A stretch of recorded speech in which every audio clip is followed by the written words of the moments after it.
지형에 있었습니다. 일본인인 저한테는 결코 편하지 않은 이야기였습니다. 그런데 데이터가 묵묵히 그렇게 말하고 있었어요. 흔들리는 땅과 흔들리지 않는 땅, 어느 쪽이 더 강했을까요? 지금부터 그 답을 공개합니다. 구독과 좋아요, 댓글에 대한민국 최고로 응원해주세요. 안녕하세요. 저는 유타입니다. 일본 도쿄 출신이에요.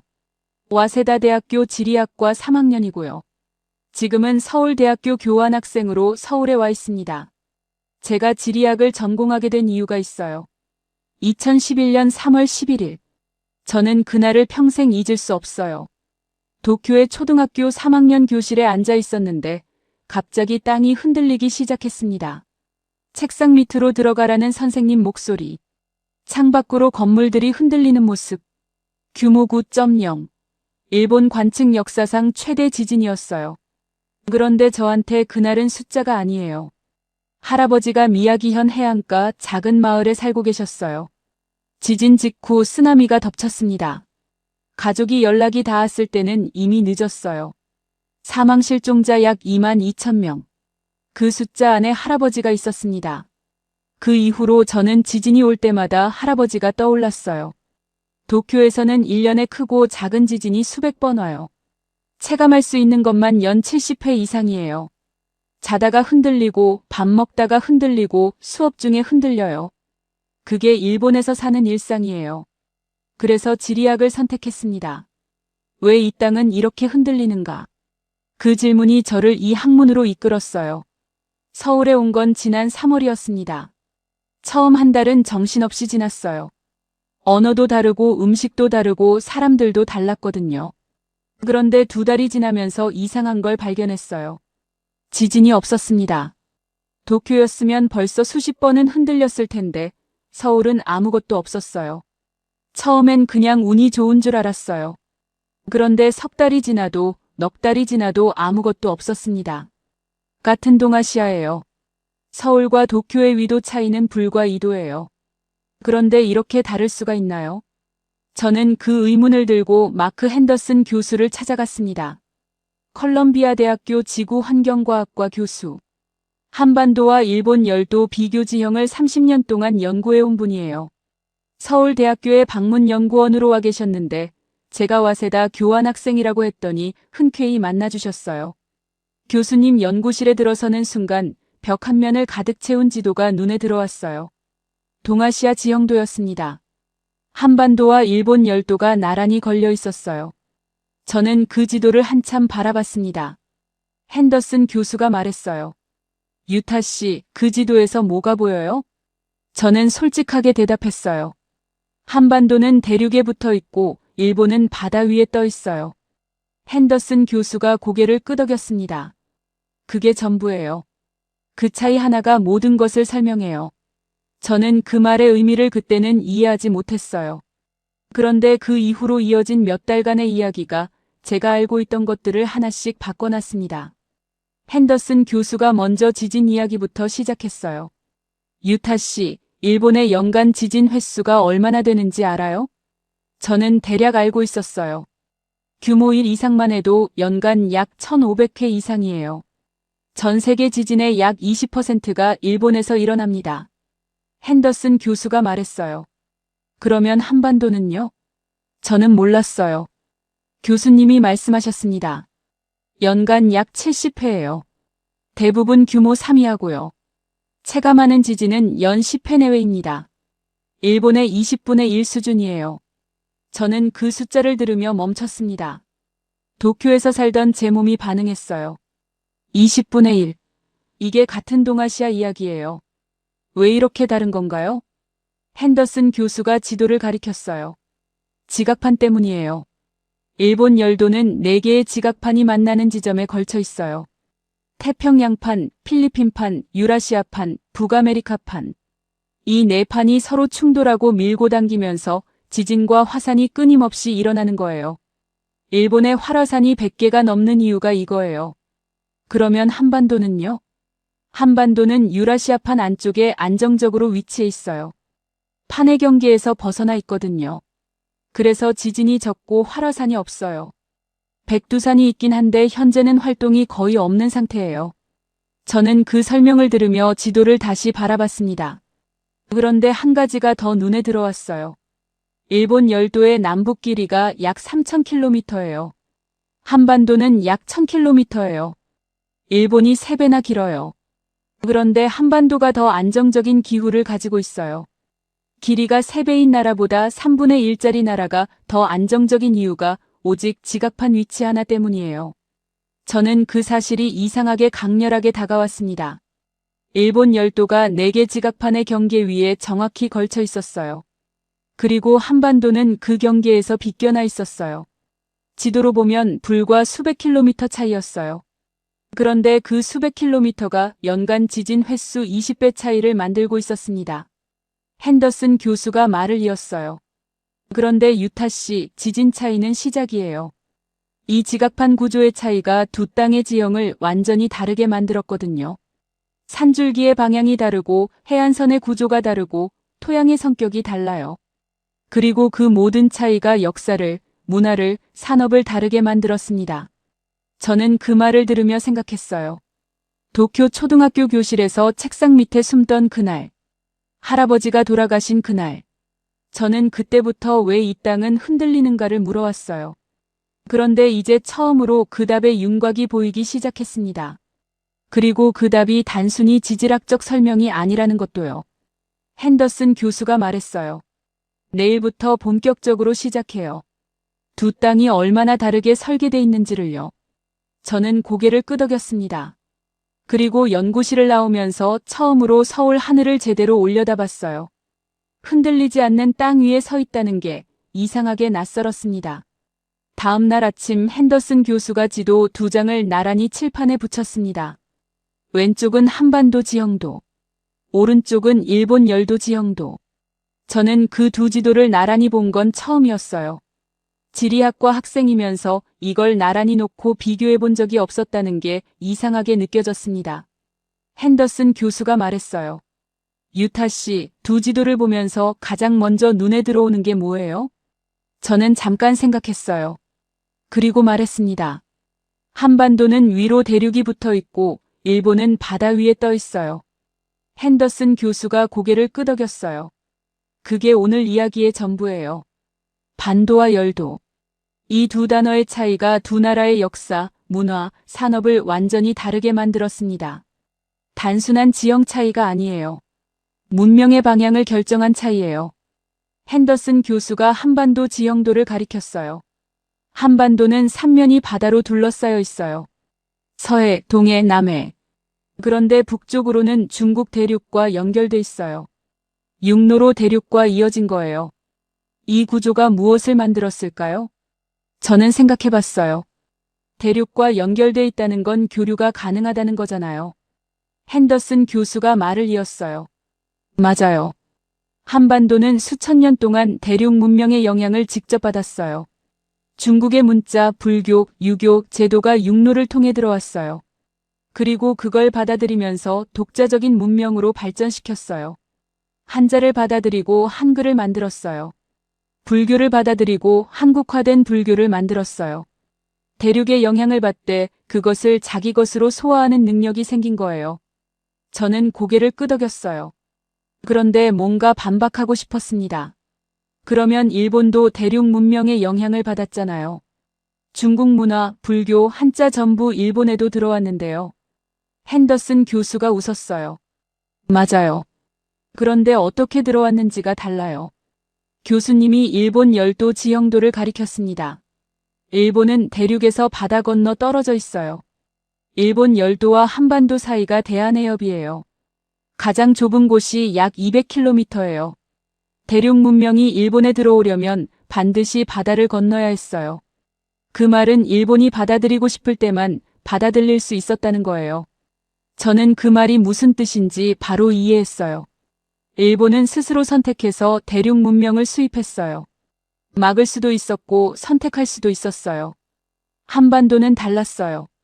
육로로 연결돼 있으니까 침략도 왔고 문화도 왔고 전쟁도 왔어요. 선택의 여지가 없었어요.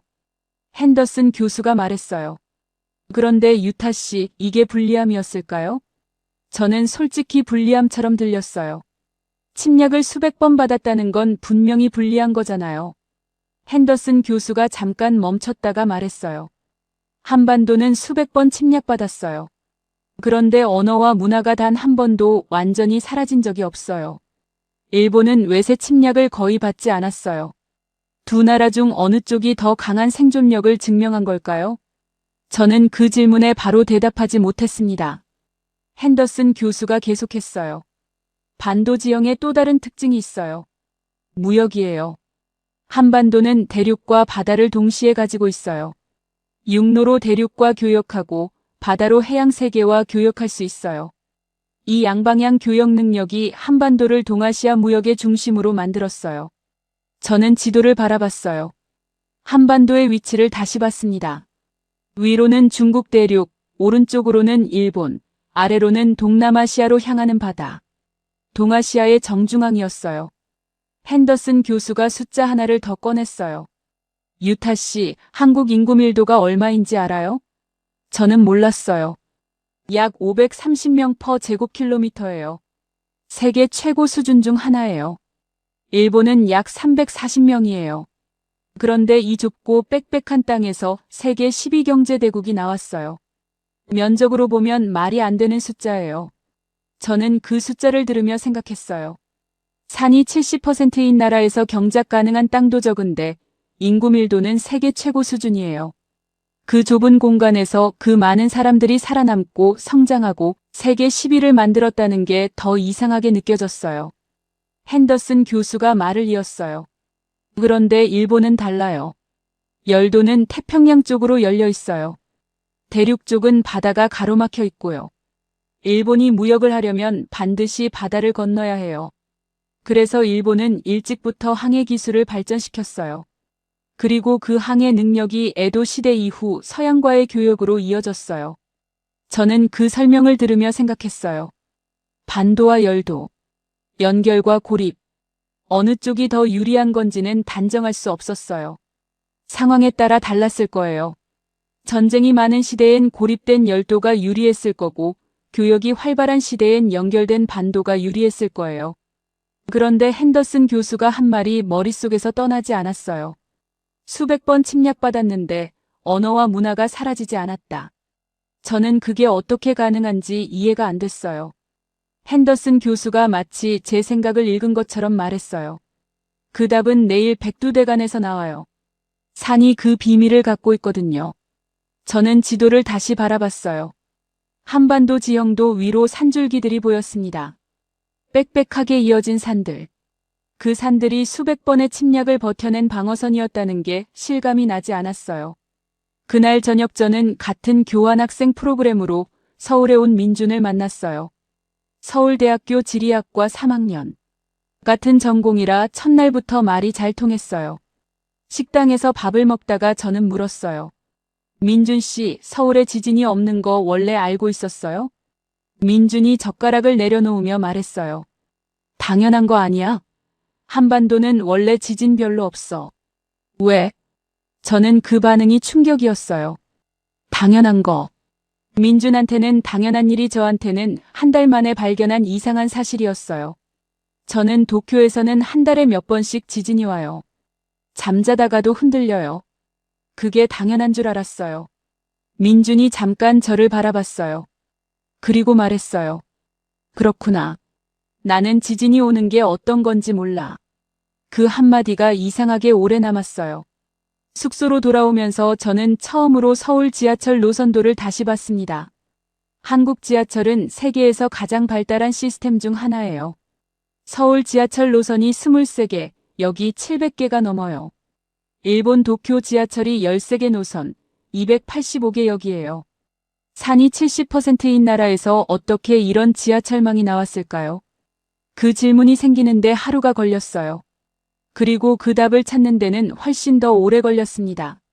다음 날 아침 핸더슨 교수가 저를 데리고 강원도 대관령으로 갔습니다. 서울에서 차로 2시간. 고속도로를 달리다가 산으로 접어드는 순간부터 풍경이 달라졌어요. 도로 양쪽으로 산이 이어졌습니다. 일본도 산이 많아요. 그런데 뭔가 달랐어요. 일본의 산은 흩어져 있는 느낌인데 여기는 하나의 거대한 벽처럼 이어지는 느낌이었습니다. 핸더슨 교수가 운전하면서 말했어요. 유타 씨, 지금 보이는 이 산줄기가 백두대간이에요. 백두산에서 지리산까지 한반도를 남북으로 관통하는 산줄기예요. 총 길이 약 1400km. 저는 그 숫자를 듣는 순간 무언가가 떠올랐어요. 일본 알프스가 약 1400km 아닌가요? 핸더슨 교수가 고개를 끄덕였습니다. 길이는 비슷해요. 그런데 방향이 달라요. 그리고 방향이 다르면 하는 일이 완전히 달라져요. 대관령 정상 부근에 차를 세웠어요. 내리는 순간 공기가 달랐습니다. 서울보다 훨씬 서늘했어요. 핸더슨 교수가 능선을 가리켰어요. 지금 이 능선을 기준으로 동쪽과 서쪽의 날씨가 달라요.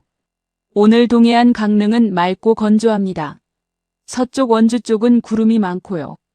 같은 날, 같은 시간, 능선 하나를 사이에 두고요. 저는 스마트폰으로 강릉과 원주 날씨를 동시에 검색했어요. 강릉 맑음 18도, 원주 흐림 14도. 직선 거리로 50km도 안 되는데 날씨가 완전히 달랐습니다. 핸더슨 교수가 설명했어요. 이걸 팬 현상이라고 해요. 동해에서 올라온 습한 공기가 이 가파른 동쪽 사면을 타고 빠르게 올라오면서 비를 뿌리고 차가워지는 거예요. 그리고 능선을 넘어 서쪽으로 내려오면 건조하고 따뜻해지죠.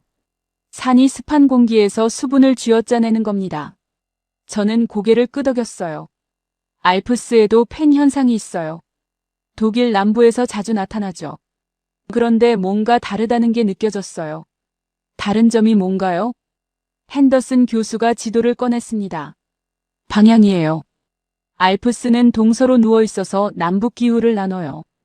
지중해 열기가 북유럽으로 올라오는 걸 막는 가로 장벽이에요. 그런데 백두대간은 남북으로 서 있어서 동서 기후를 나눠요. 방향이 90도 달라요. 그리고 방향이 다르면 막는 것도 흘려보내는 것도 달라집니다. 저는 지도를 바라봤어요. 일본 알프스를 떠올렸습니다. 일본 알프스는 혼슈 중앙부를 가로질러요. 동서방향이에요. 그러면 일본은 남북 기후를 나누는 건가요? 핸더슨 교수가 맞다고 했어요.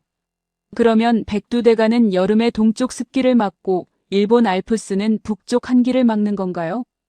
핸더슨 교수가 웃었어요. 정확해요. 그리고 그게 두 나라의 기후를 완전히 다르게 만든 이유 중 하나예요. 핸더슨 교수가 계속했습니다. 백두대간이 여름에 하는 일과 겨울에 하는 일이 달라요. 여름엔 동해에서 올라오는 습한 공기를 서쪽으로 넘어오지 못하게 걸러내는 필터예요. 그런데 겨울엔 반대로 시베리아에서 내려오는 차갑고 건조한 북서풍을 동쪽 해안에서 막아주는 방패가 돼요. 하나의 산줄기가 계절마다 다른 역할을 하는 살아있는 시스템이에요. 저는 그 설명을 들으며 일본 알프스를 다시 생각했어요. 일본 알프스는 어떤가요? 핸더슨 교수가 말했어요. 일본 알프스는 태평양에서 올라오는 습한 공기와 일본의 쪽 건조한 공기를 나눠요. 그래서 일본 혼슈는 태평양 쪽과 일본의 쪽 날씨가 극적으로 달라요. 태평양 쪽은 여름에 습하고 더워요. 일본의 쪽은 겨울에 눈이 엄청나게 많이 와요. 니가타 같은 지역은 세계에서 가장 눈이 많이 오는 곳 중 하나예요. 저는 그 말에 고개를 끄덕였습니다. 니가타 폭설은 유명하죠. 그러면 한반도 서쪽은요? 한반도 서쪽, 즉 서울 쪽은 백두대간이 동쪽 습기를 막아주니까 일본의 쪽보다 눈이 훨씬 적어요. 서울 연간 적설량이 약 28cm예요. 니가타는 약 200cm예요. 7배 이상 차이가 나요. 저는 그 숫자를 듣고 멈췄어요.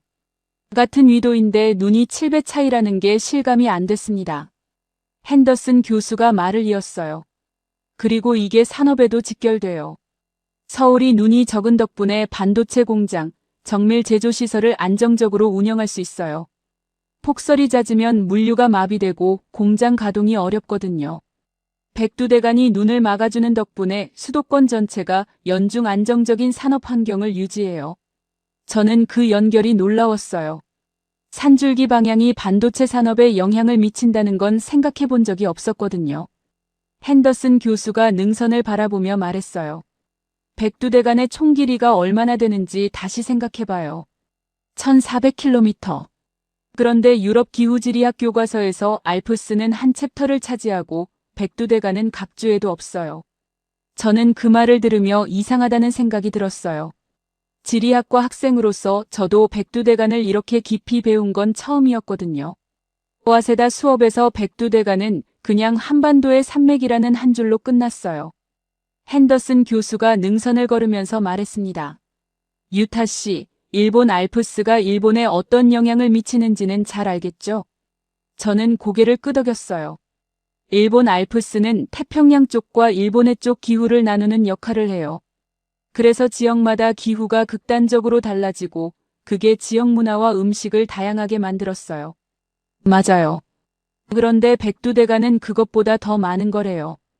겨울엔 방패, 여름엔 필터, 그리고 역사적으로는 방어선이었어요.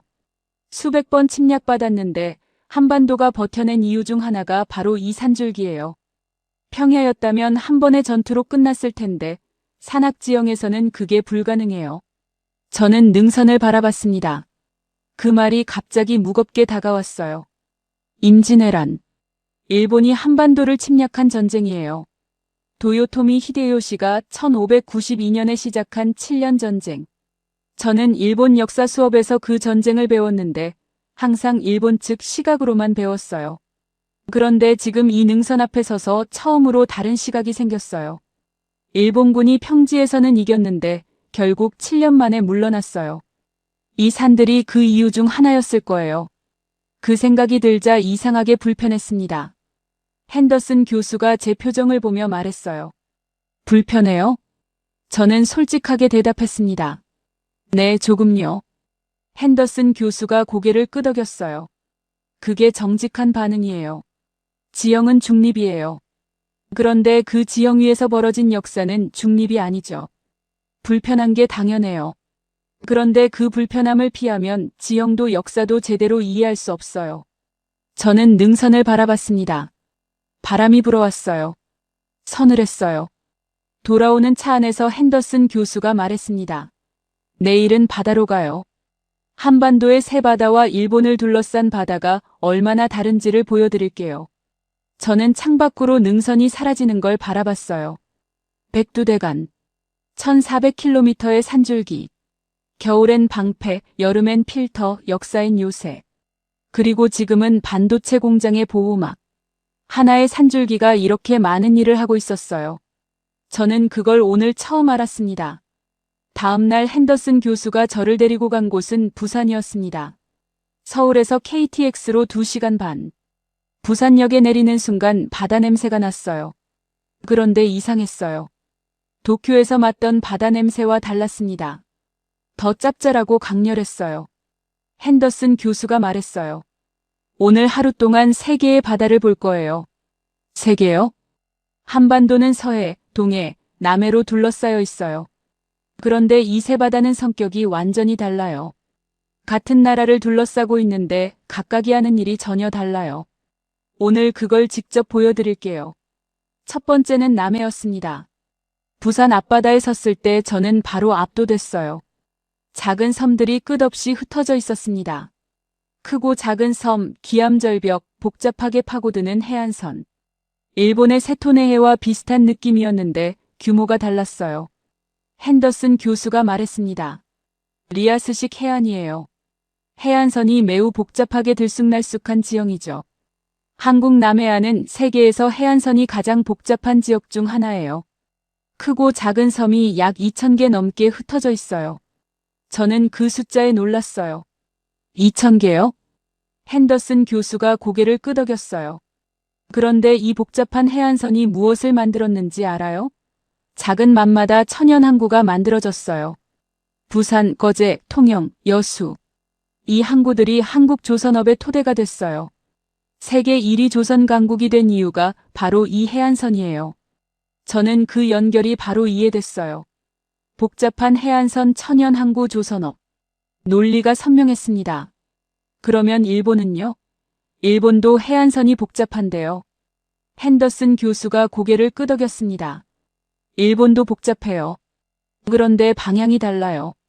일본 남해안, 즉 태평양 쪽은 외해에 직접 노출돼 있어요. 파도가 강하고 개방적이에요. 한국 남해안은 섬들이 방파제 역할을 해서 해안이 잔잔해요. 그 차이가 항구의 성격을 다르게 만들었어요. 한국 남해안 항구는 대형 선박을 안전하게 정박시키기 좋은 구조예요. 저는 고개를 끄덕였어요. 그런데 속으로 생각했어요. 일본도 조선업이 강한데. 미쓰비시, 가와사키, IHI. 일본 조선업도 세계적이에요. 핸더슨 교수가 말했어요. 일본 조선업도 강해요. 그런데 지금은 한국이 연속 1위예요. 왜 그런지는 지형만으로 설명하기 어렵고 여러 요인이 있어요. 다만 남해안 지형이 한국 조선업에 유리한 조건을 만들어준 건 사실이에요. 저는 그 솔직한 대답이 좋았습니다. 교수님이 한국 편을 일방적으로 드는 게 아니었거든요. 다음은 차를 타고 서쪽으로 이동해서 서해안으로 갔어요. 도착했을 때 저는 눈을 크게 떴습니다. 바다가 없었어요. 아니, 있었는데 진흙밭이었어요. 광활한 갯벌이 끝없이 펼쳐져 있었습니다. 이게 바다예요? 핸더슨 교수가 웃었어요. 썰물 때라서 그래요. 서해는 조수간만의 차가 커요. 인천 같은 경우는 최대 약 9m까지 차이가 나요. 밀물대와 썰물대 해안선이 완전히 달라지는 거예요. 저는 그 숫자에 놀랐어요. 9m요? 일본 도쿄만의 조수간만의 차는 약 1.5m 정도예요. 무려 6배 차이가 나는 거잖아요. 핸더슨 교수가 말을 이었어요. 서해는 평균 수심이 약 44m예요. 얕아요. 수심이 얕으면 조수간만의 차가 커지거든요. 그리고 이 갯벌이 세계 5대 갯벌 중 하나예요. 면적이 약 2,500제곱킬로미터예요. 저는 갯벌을 바라봤어요. 어딘가 불리해 보였습니다. 이게 무슨 이점이 있는 거죠? 핸더슨 교수가 말했어요. 이 갯벌이 자연 정화 시스템이에요. 육지에서 흘러온 오염물질을 갯벌의 미생물과 조개들이 분해해요. 거대한 천연정수 시설인 셈이에요. 그리고 어업과 양식업의 보고예요. 한국이 굴, 꼬막, 낙지 같은 갯벌 해산물로 유명한 이유가 이 서해 갯벌이에요. 그러면 일본 서쪽 바다, 즉 일본해는요? 핸더슨 교수가 지도를 꺼냈어요. 일본해는 평균 수심이 약 1752m예요. 서해보다 40배 깊어요. 그래서 조수간만의 차가 작고 갯벌이 없어요. 대신 깊은 바다라서 한류와 난류가 교차하는 어장이 형성돼요. 일본이 신선한 생선 어업이 발달한 이유 중 하나가 이거예요. 저는 그 대비가 흥미로웠어요. 서해 얕은 바다 갯벌 발효 해산물 문화. 일본의 깊은 바다 풍부한 어장 신선 어업 문화. 마지막으로 동해로 이동했어요. 강릉 앞바다에 섰을 때 색깔이 달랐습니다. 짙은 남색이었어요. 서해의 탁한 갈색과 완전히 달랐어요. 핸더슨 교수가 말했어요. 동해는 평균 수심이 약 1684m예요. 서해보다 38배 깊어요. 그래서 수온 변화가 작아요. 심층수가 표층 온도 변화를 완충해주거든요. 거대한 열저장고예요. 겨울에 강릉이 서울보다 따뜻한 이유가 바로 이거예요. 동해가 열을 저장했다가 천천히 내보내는 거거든요. 저는 그 세 바다를 하루 만에 전부 봤어요. 서해, 남해, 동해. 각각 완전히 달랐습니다. 핸더슨 교수가 동해를 바라보며 말했어요. 유타 씨, 일본을 둘러싼 바다와 비교해보세요. 일본은 태평양과 일본해가 있어요. 두 바다예요. 그런데 한반도는 세 바다가 각각 완전히 다른 역할을 해요. 서해는 갯벌과 조수를 만들고, 남해는 복잡한 해안선으로 항구를 만들고, 동해는 열을 저장해서 기온을 완충해요. 지중해가 하나의 악기라면 한반도의 세 바다는 서로 다른 파트를 연주하는 앙상블이에요. 저는 그 비유가 마음에 들었어요. 그런데 동시에 뭔가 걸렸어요. 그러면 일본해는 한반도 동쪽 바다 동해잖아요. 일본은 그 바다를 일본해라고 부르고 한국은 동해라고 불러요. 그 이름 분쟁이 지금도 계속되고 있는데요. 핸더슨 교수가 잠깐 멈췄어요. 그리고 말했습니다. 그건 지형의 문제가 아니라 역사의 문제예요. 오늘은 지형 이야기를 계속하죠. 저는 고개를 끄덕였습니다. 그 주제는 더 깊이 들어가면 불편해질 것 같았어요. 해가 동해 위로 지기 시작했어요. 짙은 남색 바다 위로 붉은 빛이 번졌습니다. 저는 하루 동안 3개의 바다를 봤어요. 각각 수심이 다르고 색깔이 다르고 역할이 달랐어요. 그리고 그 세 바다가 한반도를 둘러싸며 각자의 방식으로 이 땅을 만들어 왔어요. 일본을 둘러싼 바다도 각자의 역할이 있었어요. 태평양은 쓰나미와 태풍을 가져오고 일본에는 풍부한 어장을 만들었어요. 그런데 한반도의 세 바다는 뭔가 더 정교하게 맞물려 있다는 느낌이 들었어요. 앙상블. 핸더슨 교수의 그 단어가 머릿속에서 떠나지 않았습니다. 쓰나미. 그 단어가 떠오르는 순간 할아버지 얼굴이 스쳤어요. 저는 동해를 바라봤습니다. 이 바다는 조용했어요. 태평양처럼 쓰나미가 오지 않아요. 한반도 동해안은 지형구조상 태평양 쓰나미의 직격을 받지 않거든요. 그게 이상하게 부러웠습니다. 부산에서 서울로 돌아온 다음 날 핸더슨 교수가 연구실에서 노트북을 열었습니다. 오늘은 현장이 아니에요. 숫자로 이야기할 거예요. 교수님이 화면에 표를 띄웠어요. 일본과 한반도의 자연재해 통계였습니다. 저는 그 표를 보며 멈췄어요. 일본 연간 지진 1500회 이상. 활화산 111개. 쓰나미 피해 횟수 역대 최다. 태풍 연평균 상륙 3회. 한반도 연간 지진 70회. 활화산 0개. 쓰나미 피해 거의 없음. 태풍 연평균 상륙 1회 미만. 저는 그 숫자들을 한참 바라봤습니다. 핸더슨 교수가 말했어요. 유타 씨, 이 숫자들이 뭘 의미하는지 알아요? 저는 솔직하게 말했어요. 일본이 훨씬 위험한 환경에 있다는 거잖아요. 핸더슨 교수가 고개를 끄덕였어요. 그런데 그게 일본에 무엇을 만들었을까요? 저는 잠깐 생각했어요. 위험한 환경이니까 대비 기술이 발달했겠죠. 내진 설계, 쓰나미 방벽, 재난 대응 시스템. 일본은 세계 최고 수준의 재난 대응 능력을 갖고 있어요. 핸더슨 교수가 고개를 끄덕였습니다. 맞아요. 일본은 자연재해와 싸우면서 세계 최고의 방제 기술을 만들었어요. 그런데 역설적으로 그 에너지의 상당 부분이 재난 대비에 소비됐어요. 일본이 건설에 투자하는 GDP 대비 비율이 세계 최고 수준인 이유 중 하나가 이거예요. 끊임없이 부수고 다시 짓는 거예요. 저는 그 말이 와닿았어요. 일본의 건설업이 GDP에서 차지하는 비율이 높다는 건 알고 있었는데 그 이유를 그렇게 생각해 본 적은 없었거든요. 핸더슨 교수가 계속했어요. 반면 한반도는 달라요. 지진이 적고 활화산이 없으니까 건물을 한 번 지으면 오래 써요. 그 에너지를 다른 곳에 쓸 수 있어요. 반도체 공장을 보세요. SK 하이닉스 이천 공장, 삼성 평택 공장. 이 공장들은 내진 설계를 하긴 하지만 일본만큼 극단적인 수준은 아니에요. 그 비용 차이가 생산 원가에 영향을 미쳐요. 저는 그 연결이 놀라웠어요. 지진 횟수 차이가 반도체 원가에 영향을 미친다는 건 생각해 본 적 없었거든요. 핸더슨 교수가 또 다른 표를 열었어요. 이번엔 토지 이용 현황이었습니다. 저는 그 숫자가 의외였어요. 한반도가 산이 더 많은데 경작 가능한 땅 비율이 더 높아요? 핸더슨 교수가 고개를 끄덕였습니다. 이유가 있어요. 일본은 화산 지형이 많아요. 화산재 토양은 일부 작물엔 좋지만 전반적으로 경작하기 어려워요. 그리고 지형이 더 험준해요. 반면 한반도는 화산 지형이 없어서 토양이 더 안정적이에요. 서쪽 평야지대, 낙동강 유역 같은 곳은 매우 비옥한 농업지대예요. 저는 그 설명을 들으며 창밖을 봤어요. 서울 한강 남쪽으로 넓은 평지가 펼쳐지고 있었습니다. 핸더슨 교수가 말을 이었어요. 그리고 한반도에 산이 많다는 게 농업에만 불리한 건 아니에요. 산에서 내려오는 강이 농업용 수자원을 풍부하게 만들어요. 한강, 낙동강, 금강, 영산강. 이 4대 강이 전부 산에서 발원해서 평야로 흘러요. 산이 수원지 역할을 하는 거예요. 저는 그 구조가 이해됐어요. 산강 평야 농업. 산이 많다는 게 오히려 수자원을 안정적으로 공급하는 구조를 만든 거였어요. 일본은요? 핸더슨 교수가 말했어요. 일본도 산에서 강이 흘러요.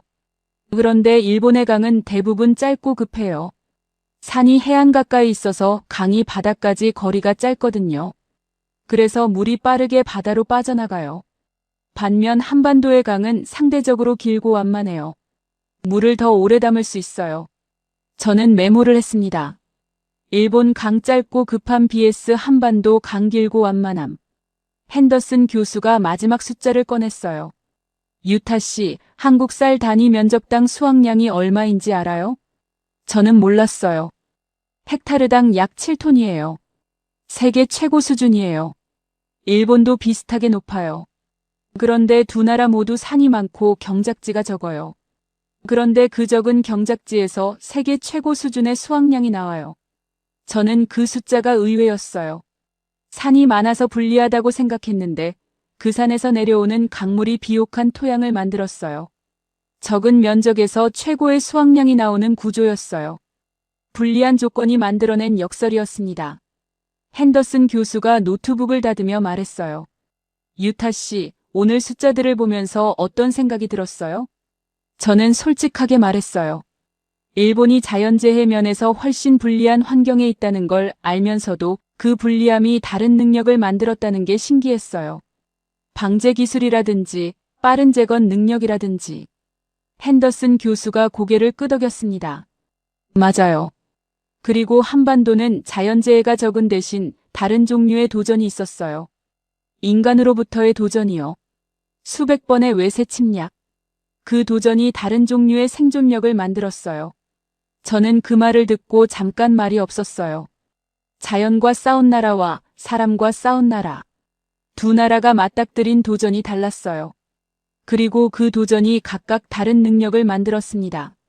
핸더슨 교수가 마지막으로 말했어요. 내일은 이 모든 게 사람에게 어떤 영향을 미쳤는지를 볼 거예요. 사계절과 발효 음식 이야기예요. 지형이 문화를 만든 이야기거든요. 저는 고개를 끄덕였습니다. 그날 밤 숙소에서 저는 오래 잠을 자지 못했어요. 자연과 싸운 나라와 사람과 싸운 나라라는 말이 머릿속에서 맴돌았거든요. 일본은 수천 년 동안 지진, 태풍, 쓰나미, 화산과 싸웠어요. 그 싸움이 섬세한 기술력과 극도의 정밀함을 만들었어요. 한반도는 수천 년 동안 침략, 전쟁, 식민 지배와 싸웠어요. 그 싸움이 끈질긴 생존력과 빠른 회복력을 만들었어요. 2011년 3월 11일.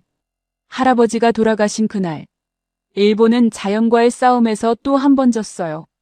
그런데 그 싸움에서 진 나라가 수백 번 사람과의 싸움에서 진 것처럼 보이지만 결코 무너지지 않은 나라를 부러워한다는 게 이상하게 느껴졌어요.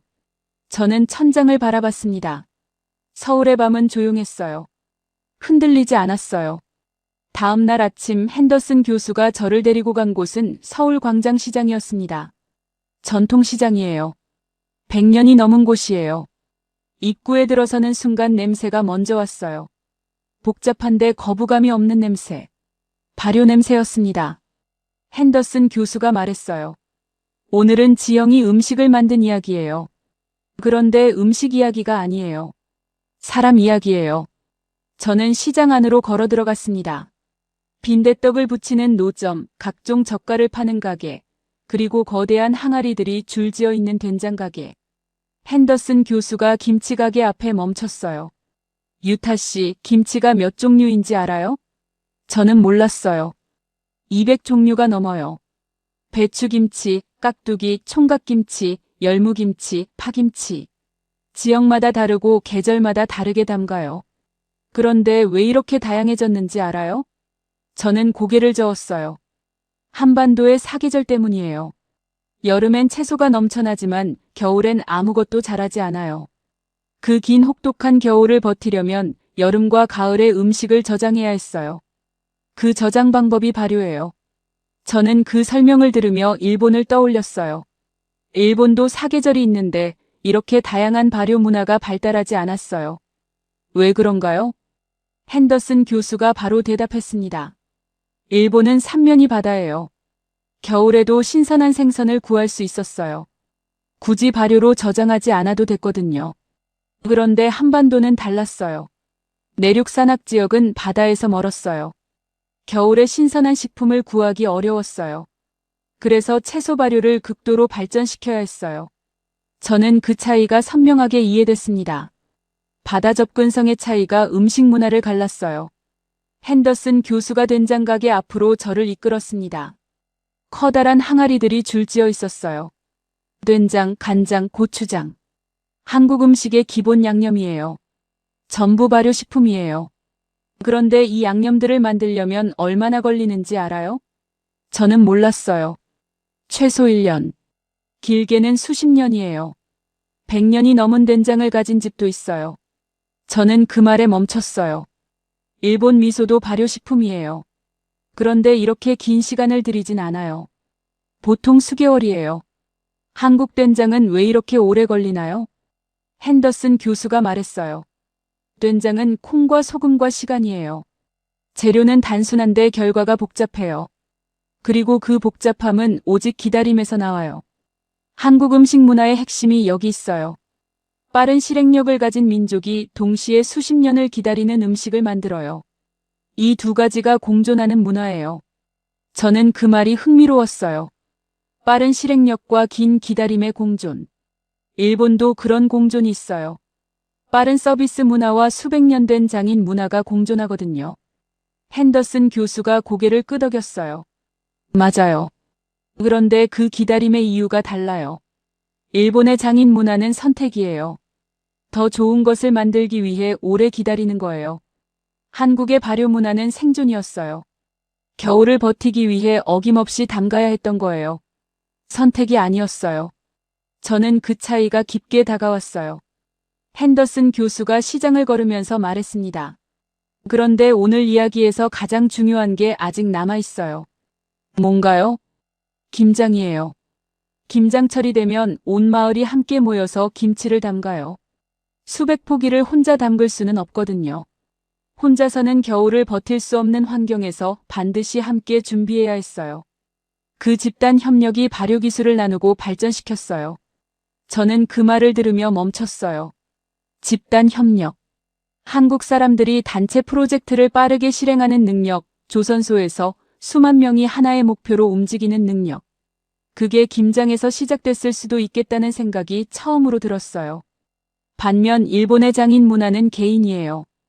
혼자 수십 년을 갈고 닦는 거예요. 집단보다 개인의 완성도를 높이는 방향이에요. 핸더슨 교수가 말했어요. 두 문화 중 어느 게 낫다는 게 아니에요. 다른 거예요. 그리고 그 다름이 지형과 기후에서 나왔어요. 저는 시장을 걸으면서 생각했어요. 일본의 신선 어업 문화, 한국의 발효 문화. 두 문화는 같은 동아시아에 있지만 완전히 다른 방향으로 발달했어요. 그리고 그 차이가 섬나라와 반도의 지형 차이에서 나온 거였어요. 시장을 나오면서 핸더슨 교수가 말했어요. 유타 씨, 일본 음식 중에서 가장 오래 기다리는 음식이 뭔지 알아요? 저는 생각했어요. 가쓰오부시. 발효와 건조를 반복해서 만드는데 꽤 오래 걸려요. 핸더슨 교수가 고개를 끄덕였어요. 가쓰오부시 최고급은 3년 정도 걸려요. 한국 된장 최고급은 수십 년이에요. 두 나라 모두 기다림을 알아요. 그런데 그 스케일이 달라요. 그리고 그 스케일의 차이가 겨울의 혹독함 차이에서 나왔어요. 저는 광장시장을 나오면서 뒤를 돌아봤습니다. 된장 항아리들이 줄지어 있었어요. 수십 년을 묵묵히 기다리는 항아리들. 그때 민준이 제 옆에 섰어요. 오늘 같이 나온 거였어요. 민준이 항아리를 보며 말했습니다. 우리 할머니 집에도 30년 된 된장이 있어. 경상도 시골인데 매년 조금씩 꺼내 쓰고 또 채워 넣어. 할머니가 돌아가셔도 그 된장은 남는다고 하시더라고. 저는 그 말을 듣고 멈췄습니다. 할머니가 돌아가셔도 된장은 남는다. 저는 갑자기 생각했어요. 할아버지 집에 된장이 있었어요. 미야기현 해안가 작은 집. 할아버지가 매년 미소를 담그셨어요. 겨울마다 그 미소로 국을 끓여주셨어요. 따뜻했어요. 그 집이 2011년 3월에 사라졌어요. 된장도 같이요. 민준이 제 표정을 보더니 조용히 물었어요. 괜찮아? 저는 고개를 끄덕였습니다. 그런데 목이 메었어요. 저는 된장 항아리를 한참 바라봤습니다. 눈이 뜨거워졌어요. 다음 날 핸더슨 교수가 저를 데리고 간 곳은 통영이었습니다. 경상남도 남해안. 서울에서 차로 4시간 거리예요. 내려가는 내내 창밖으로 바다와 섬이 번갈아 나타났어요. 리아스식 해안. 챕터 4에서 배운 그 지형이 눈앞에 펼쳐지고 있었습니다. 통영 항구에 도착해서 유람선을 탔어요. 핸더슨 교수가 말했어요. 오늘은 명량해전 이야기를 할 거예요. 저는 그 이름을 듣는 순간 잠깐 굳었습니다. 명량해전. 1597년. 이순신 장군이 배 12척으로 일본 함대 133척을 격파한 전투예요. 저는 일본 역사 수업에서 임진왜란을 배웠어요. 그런데 명량해전은 항상 짧게 지나갔어요. 일본이 패한 전투였으니까요. 핸더슨 교수가 말을 이었어요. 유타 씨, 배 12척으로 133척을 이기는 게 가능한가요? 저는 솔직하게 대답했어요. 불가능하죠. 전력이 10분의 1이에요. 핸더슨 교수가 고개를 저었습니다. 지형을 알면 가능해요. 유람선이 남해 섬 사이를 지나가면서 핸더슨 교수가 설명을 시작했어요. 명량 해협. 전라남도 해남과 진도 사이에 있는 좁은 해협이에요. 폭이 가장 좁은 곳이 약 300m예요. 그리고 이 해협은 물살이 세계에서 가장 빠른 곳 중 하나예요. 최대 유속이 시속 약 22km예요. 저는 그 숫자를 들었어요. 시속 22km. 빠른 강물 수준이에요. 핸더슨 교수가 계속했어요. 이순신 장군이 이 해협을 전장으로 선택했어요. 133척을 상대로 12척이 싸우려면 133척이 동시에 들어올 수 없는 곳이어야 했어요. 명량 해협의 좁은 폭이 그걸 만들어줬어요. 그리고 빠른 물살이 대형 함선의 기동을 방해했어요. 일본 함선은 크고 무거웠거든요. 빠른 물살에 조종이 어려워졌어요. 저는 그 전략이 이해됐어요. 지형을 이용한 거였어요. 물살과 해협의 폭을 계산한 거였어요.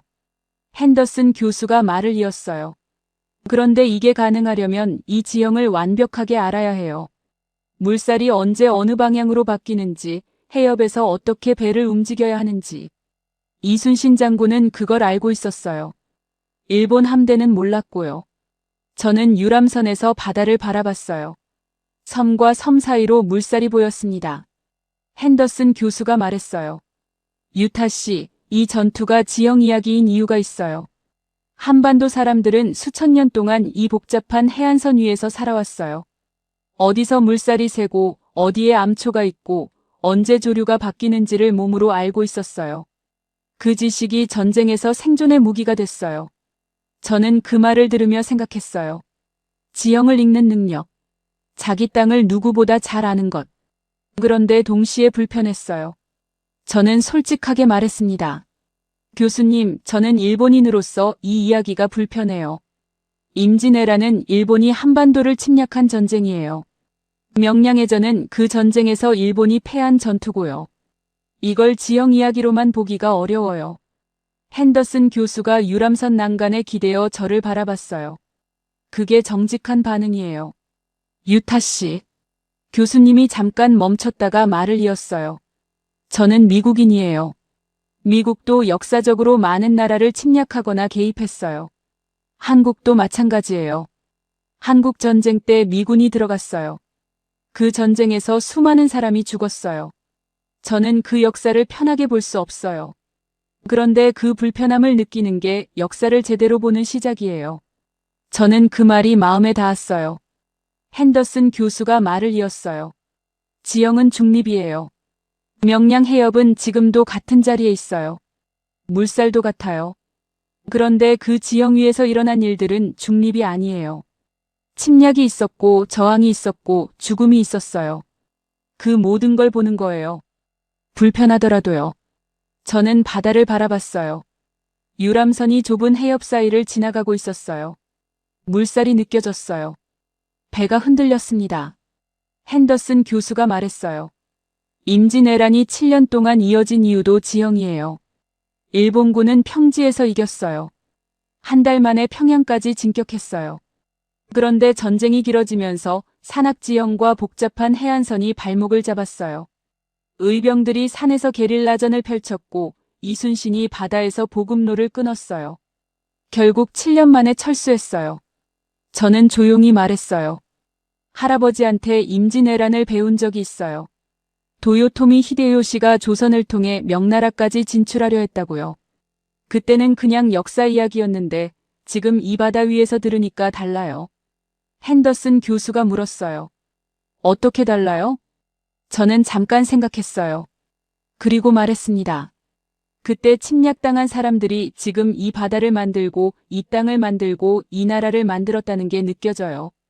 역사책에서는 숫자였는데 여기서는 사람이에요. 핸더슨 교수가 아무 말도 하지 않았어요. 그냥 바다를 바라봤습니다. 유람선이 통영항구로 돌아오고 있었어요. 저는 항구 풍경을 바라봤어요. 크고 작은 배들이 정박해 있었습니다. 조선소 크레인이 멀리 보였어요. 핸더슨 교수가 조용히 말했어요. 저 크레인이 보여요? 세계에서 가장 큰 조선소가 여기서 2시간 거리예요. 거제도 삼성중공업, 하나오션. 명량해전에서 이순신이 이용한 그 복잡한 해안선이 지금 세계 1위 조선 강국의 토대가 됐어요. 저는 크레인을 바라봤습니다. 430년 전에 일본 함대를 막은 그 해협이 지금은 세계 최대 선박을 만드는 나라의 토대가 된 거였어요. 역사와 지형과 산업이 하나로 연결되는 순간이었어요. 그리고 그 연결 한가운데 일본이 있었어요. 침략자로도 지금은 경쟁자로도. 저는 그 생각이 불편했어요. 그런데 동시에 피할 수 없었습니다. 통영에서 서울로 돌아온 그날 밤, 저는 잠을 자지 못했습니다. 침대에 누워서 천장을 바라봤어요. 서울은 조용했어요. 흔들리지 않았어요. 머릿속에서 이번 달이 빠르게 돌아갔습니다. 지진이 없었어요. 지각판 경계에서 벗어나 있었어요. 백두대간이 필터이자 방패였어요. 세 바다가 각각 다른 역할을 했어요. 자연재해가 적어서 건설 에너지를 다른 곳에 썼어요. 사계절이 발효 문화를 만들었어요. 복잡한 해안선이 조선업을 만들었어요. 명량 해협의 물살이 침략을 막았어요. 그 모든 것이 지형에서 시작됐어요. 그런데 저는 그 지형의 반대편에 있는 나라에서 왔어요. 지진이 연간 1500번 오는 나라. 활화산이 111개인 나라. 쓰나미가 오는 나라. 그리고 430년 전 이 땅을 침략한 나라. 저는 눈을 감았습니다. 다음 날 아침 핸더슨 교수가 저를 한강공원으로 데려갔어요. 민준도 같이였습니다. 핸더슨 교수가 먼저 연락했다고 했어요. 서울 여의도. 한강공원 벤치에 셋이 나란히 앉았습니다. 강이 동서로 흐르고 있었어요. 강변에는 자전거 타는 사람들, 돗자리를 펼치고 앉은 가족들, 치킨을 먹으며 웃는 젊은이들. 핸더슨 교수가 조용히 말했어요. 유타 씨, 어젯밤 잠 못 잤죠? 저는 솔직하게 고개를 끄덕였습니다. 뭐가 걸렸어요? 저는 한참 말이 없었어요. 그리고 천천히 말했습니다. 여러 가지요. 그런데 가장 걸린 건 할아버지였어요. 핸더슨 교수가 말없이 기다렸어요. 저는 계속했습니다. 2011년 3월 11일에 할아버지가 돌아가셨어요. 미야기현 쓰나미로요. 저는 그때부터 왜 일본 땅은 이렇게 흔들리는가를 물어왔어요. 그래서 지리학을 선택했고요. 그런데 이번 달에 보니까 서울은 흔들리지 않았어요. 지각판 경계에서 벗어나 있어서요. 저는 그게 처음에 그냥 지질학적 차이라고 생각했어요. 저는 잠깐 멈췄습니다. 그런데 어젯밤에 생각해보니까 그 차이가 너무 컸어요. 할아버지는 지진으로 돌아가셨는데 200km도 안 되는 거리에 흔들리지 않는 땅이 있었어요. 그 사실이 밤새 머릿속에서 떠나지 않았어요. 핸더슨 교수가 한강을 바라보며 말했어요. 그 생각을 끝까지 해봤어요? 저는 고개를 저었어요. 끝까지 하기가 무서웠어요. 핸더슨 교수가 조용히 말했습니다. 해봐요. 지금. 저는 강을 바라봤어요. 바람이 불어왔습니다. 할아버지가 살던 미야기현 해안가. 2011년 3월 11일 오후 2시 46분. 규모 9.0 지진. 그리고 쓰나미. 할아버지는 그날 집에 계셨어요.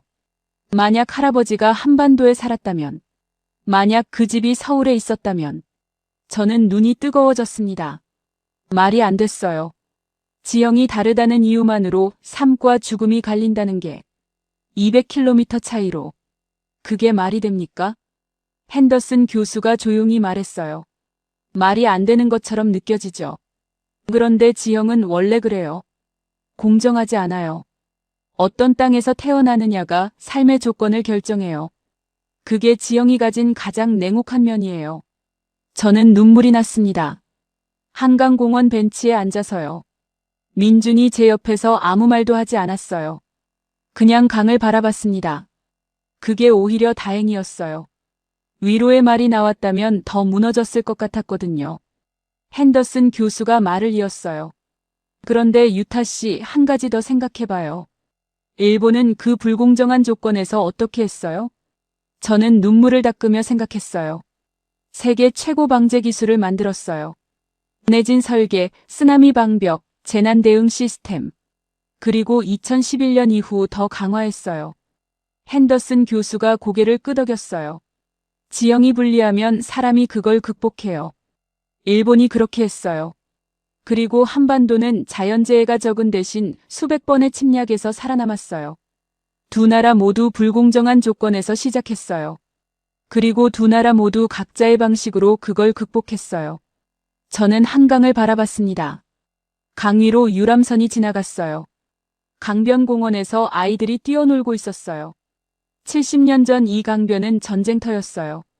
한국 전쟁 때 한강 다리가 끊겼어요. 피난민들이 끊긴 다리에서 강으로 뛰어들었어요. 그런데 지금 이 강변에 사람들이 치킨을 먹고 자전거를 타고 있었습니다. 핸더슨 교수가 말했어요.